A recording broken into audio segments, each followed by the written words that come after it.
সাইজি, আপনি কি ঘুমাচ্ছেন গাছের এখানে বসে? সাইজি, কে আপনি কি এখানে বাবা? ঘুমাচ্ছেন? আর বাবা কি করব, ছাইকে খুঁজতে খুঁজতে কখনো কখনো নিদ্রা চলে আসে। হ্যাঁ, এখন যদি একটুখানি নিদ্রায় না যাই তাহলে তো আমরা সঠিকভাবে তাকে সন্ধান করতে পারবো না, তাই না? তো বাবা, আপনার নাম কি? আমার নাম হচ্ছে বাঁধন। বাঁধন। আপনি কি আবদ্ধ জীব নাকি মুক্ত জীব? আবদ্ধ। আরে বাবা, এই আবদ্ধ জীব থেকে তো মুক্ত হতে হবে। আর এই মুক্ত হওয়ার জন্য একটা মুক্ত মানুষের কাছে যেতে হবে আপনাকে, তাই না? সেটা তো তা অবশ্যই। আপনি কি সেরকম মানুষের সন্ধান পেয়েছেন? হ্যাঁ, পেয়েছি। আচ্ছা আচ্ছা, যদি পেয়ে থাকেন তাহলে এক নিরিখে একনিষ্ঠভাবে তার বাক্যকে মানুন এবং সঠিকভাবে তাকে ভজন করুন। হ্যাঁ। দেখবেন সাইয়ের দর্শন পেয়ে যাবেন, তাই না? জি। এখন যদি আপনি তার বাক্য না মেনে বিভ্রান্ত পথে চলেন তাহলে তো আবদ্ধ থেকে কখনোই মুক্ত হতে পারবেন না। জি। তাই আমি বলবো যে আপনারা যদি এই বয়স থেকে নিজেকে মুক্ত করার চেষ্টা করেন তবেই সম্ভব। আমরা তো শেষই হয়ে গেলাম বাবা। আজকে ঘুরতে ঘুরতে কখনো কখনো পরিশ্রান্ত হয়ে এইরকম গাছতলায় আমরা কিছুটা নিজেকে শান্ত করার চেষ্টা করি। কারণ আমাদের মধ্যে যে রিপুগুলো আছে সেই রিপুগুলোর তাড়নায় আজকে আমরা বিভিন্ন পথে ঘুরতে ঘুরতে যখন বুঝতে পারলাম যে এদের থেকে মুক্ত না হলে আমার সাই দর্শন হবে না, তখনই চিন্তা করলাম যে এই সংসার মোহ ত্যাগ করে বনে বাজারে একটু ঘুরে দেখি না, যে নিজেকে মুক্ত রাখা যায় কি না। তাই এভাবেই ঘুরি আর মাঝে মাঝে এসে একটু বিশ্রাম নেওয়ার চেষ্টা করি এই গাছতলায়।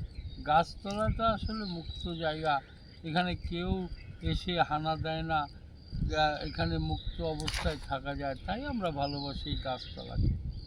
তা আসুন আমরা সবাই সেই পথকে আঁকড়ে ধরি যে পথে সাইয়ের চলাফেরা। তাই নবীজি বললেন যে বেলায়েতের যুগে একজন চেতন মানুষ সন্ধান করে তার কাছে নিজেকে আত্মসমর্পণ করো। তো আত্মসমর্পিত হলে আল্লাহর কাছে আত্মসমর্পণ করা হয়। তাই আত্মসমর্পণ ছাড়া যে তাকে পাওয়া যায় না। আমার মধ্যে যদি আমিত্ব, অহংকার, দাম্ভিকতা এগুলো প্রখর থাকে তাহলে কি আর সাইয়ের দর্শন হবে? হবে না। তাই আমি সবাইকে বলবো যে আল্লাহই সত্য, এই কথাটা সবাই মেনে চলুন, যে আমাকে যে সৃষ্টি করছে সেই তো সত্য, তাই না? তো কাজেই আমরা সবাই যেন সেই পথ ধরে আগাতে পারি সেই আশা করব। এবং আমি সবাইকে অনুরোধ করব যে আপনারা সংসারের থেকেও কিন্তু আল্লাহকে ডাকা যায়, সংসারের থেকেও কিন্তু ধার্মিক হওয়া যায়। আমি বলবো না যে সবাই সংসার ত্যাগ করুন, তা বলবো না, তবে সংসার এবং ধর্ম দুটো পাশাপাশি না গেলে কখনোই সঠিক পথ খুঁজে পাওয়া যাবে না।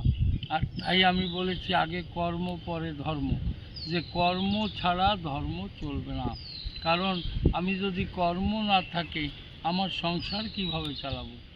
এখন এই আমার সংসার, এই কথাটাকে ধীরে ধীরে সবাইকে এস্টাবলিশ করে দিয়ে নিজেকে মুক্ত করতে হবে। তাই আবদ্ধ জীব থেকে মুক্তি না পেলে যে সাইয়ের দেখা হবে না। তো তাই আবার বলল যে সাইজি বললেন, সাই আমার কখন খেলে কোন খেলা, কাকে নিয়ে কোন খেলা খেলবে এটা বোঝা বড় দায়। তবে নিজেকে যদি কেউ সঠিক পথে নিতে চায় অবশ্যই সাই দয়াময় তাকে সঠিক পথ দেখায়।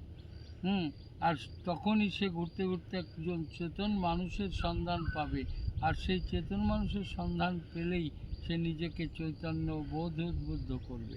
আর যখনই চেতন হবে তখন তার নিত্য নিত্য আনন্দ হয়। কারণ একজন চেতন মানুষের সবসময় আনন্দে থাকে। কেন জানো? তার কারণ হচ্ছে যে সে তো অপরাধ মুক্ত হয়ে যায়। যে চেতন হয় সে আর অপরাধ করে না, আর তাই তখন সে আনন্দ করে। তাই সাইজি একটা জায়গায় বলছে, চৈতে নিতে অদয় পাগল। তিন পাগল এক জায়গা হয়ে যায়। আর যখন তিনজন এক জায়গা হয় তখন তিনে মিলে এক যদি কেউ হতে পারে তবেই সে মুক্ত জীব হয়ে যায়। ধন্যবাদ সবাই। তো বাবা ভালো থাকবেন, যে কথাগুলো বললাম এগুলো একটু লক্ষ্য রাখবেন, জি সাইজি। নিজেকে এই কথাগুলোর উপরে দাঁড় করানোর চেষ্টা করবেন। ঠিক আছে, আসুন আবার দেখা হবে।